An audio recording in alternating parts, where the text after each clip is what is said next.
बड़ी ताकतें मगर खामोश मुकाबले। आज की दुनिया में सबसे बड़ा मुकाबला अमेरिका और चीन के दरमियान है, लेकिन यह मुकाबला सरजंग जैसा नहीं।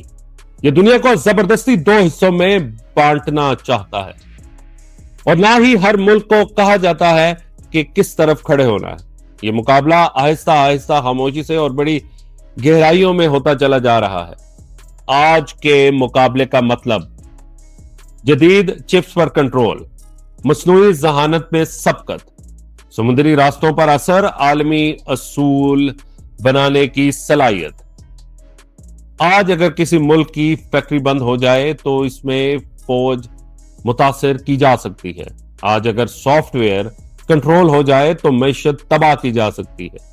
यह वो ताकत है जो नजर नहीं आती मगर बहुत दूर तक असरात छोड़ेगी और दुनिया में नया इंतशार पैदा करेगी।